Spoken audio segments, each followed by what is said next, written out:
जय बाबरी दोस्तों, यह लक्षण बताते हैं कि आपकी कुलदेवी आपसे नाराज है और आपकी पूजा का फल कोई भूत प्रेत ले रहा है।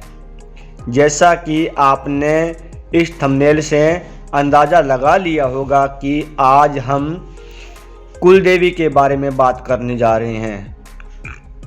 इस बात को समझने से पहले आपका ये जानना बहुत ज़रूरी है कि आपकी कुल देवी या कुल देवता कौन होते हैं, क्योंकि जब तक आपको कुल देवी का पता नहीं है तब तक इस विषय में आगे बात करना उचित नहीं है।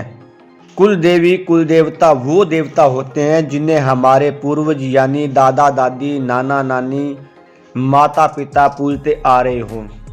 याद रहे, यहाँ पर इष्ट देव में अंतर होगा, क्योंकि इष्ट देव वो होते हैं जिन्हें हम पूजते हैं और कुल देवी जिसे हमारे बड़े बूढ़े पीढ़ी दर पीढ़ी पूजते आ रहे हैं। आज लोग गांवों को छोड़कर शहरों में बस गए हैं, वहाँ पे जॉब व्यापार में इतने बिजी हो गए हैं कि वो अपने कुल देवी कुल देवता को भूल चुके हैं। ऐसा नहीं है कि वो भगवान का ध्यान नहीं करते, जबकि कुल देवी की साधना पूजा बदल गई है जो दैनिक दिनचर्या में निभाई जाती थी, लेकिन वही गांव में आज भी इसका पूर्ण तरीके से पालन होता है। जिसको भी अपनी कुल देवी के बारे में पता करना है तो उसे अपने बड़े बूढ़ों से इसके बारे में पूछना होगा। अब ये कुल देवी वो होती है जो आपके इष्ट देव से आपको मिलवाती है। अगर ये नाराज है तो आपकी आवाज़ कभी भी आपके इष्ट देव तक नहीं पहुंच सकती और इनके नाराज होने से आपके पितर भी नाराज हो जाते हैं, क्योंकि इन्हें पूजते आ रहे होते हैं। ये एक कड़ी है जो आपके इष्ट से आपको जोड़ती है, इसलिए इन्हें मनाना बहुत ज़रूरी है और ये आपके पूजा का फल लेने नहीं देती ईश्वर को और आपके भोग ग्रहण करने नहीं देती। इसका उदाहरण, खूब सारी पूजा पाठ कर ली फिर भी ईश्वर नहीं सुन रहा। खूब सारी पाठ पूजा कर ली परंतु कुछ अच्छा नहीं हो रहा। इससे यह पता चलता है कि आपकी कुलदेवी आपसे नाराज है। अब सवाल सबसे बड़ा ये आता है कि जब ईश्वर आपका प्रसाद नहीं ले रहा तो आपका प्रसाद भोग कौन ले रहा है। खूब सारी पूजा पाठ कर ली फिर भी ईश्वर नहीं सुन रहा। इसका उत्तर आपको हम बता रहे हैं कि आपका देवता नाराज है, जो आपके पूजा पाठ का आधार स्तंभ है। तो भला आपकी बात आपके इष्ट तक कैसे पहुंचने देगा। नतीजा, आपकी पूजा पाठ का वो फल नहीं देती जो देना चाहिए। खूब सारी पूजा पाठ कर ली परंतु सब कुछ अच्छा होने की जगह बिगड़ता चला गया, क्योंकि आपकी पूजा का कोई फल और ले रहा है और वो जो भी है नकारात्मक शक्ति है, क्योंकि उससे भोग से मतलब है और आपको दुख देने से मतलब है। उसे आपको सुख मिले या नहीं मिले उसमें उसका कोई परोपकार नहीं है। आपकी पूजा का फल ले रहा कोई भूत और प्रेत जो आपने ही बुलाया है। कैसे, आइए समझते हैं। सबसे पहला कारण अपनी कुलदेवी को भूल जाना, जिससे घर की सुरक्षा टूट गई है।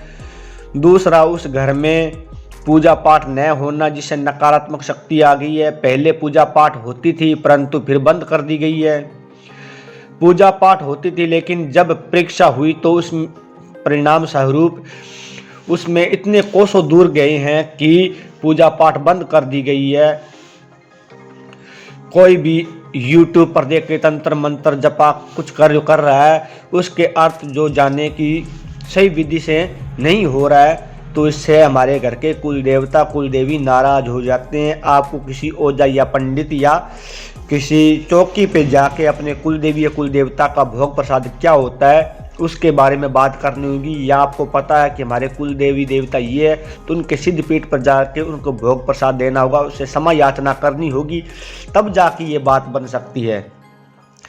कुल देवी खुश हो तो पूरा जहां आपका है। पूर्व काल से ही पूर्व में अपने कुल देवी या कुल देवता की पूजा करते आए हैं ताकि उनके घर परिवार कुलों का हमेशा कल्याण होता रहे। कुल देवी आध्यात्मिक और पारलौकिक शक्ति से कुलों की रक्षा करती रहती है, जिससे नकारात्मक शक्तियां और ऊर्जाओं का खात्मा होता रहता है।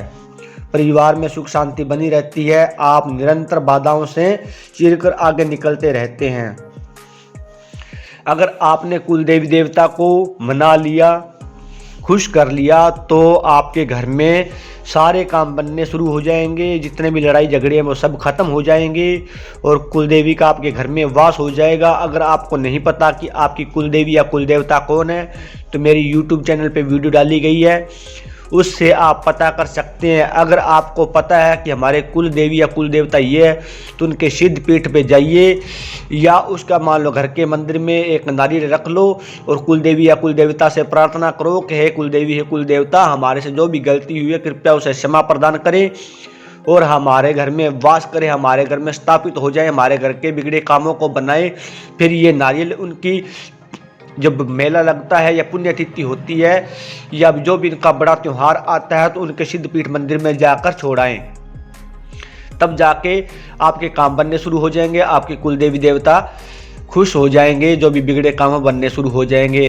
अगर आपने हमारे YouTube चैनल को सब्सक्राइब नहीं किया है तो जल्दी से सब्सक्राइब कर लो। ये वीडियो आगे से आगे शेयर करो ताकि साधना करने वाले लोगों तक ये वीडियो पहुंच सके और वो भी साधना के मार्ग में आगे बढ़ सकें। तो ज़्यादा से ज़्यादा शेयर करें। नेक्स्ट बार इस प्रकार की जानकारी लेकर फिर हाजिर होंगे। तब तक के लिए जय बाबेरी, जय बाबेरी, जय बाबेरी शाह।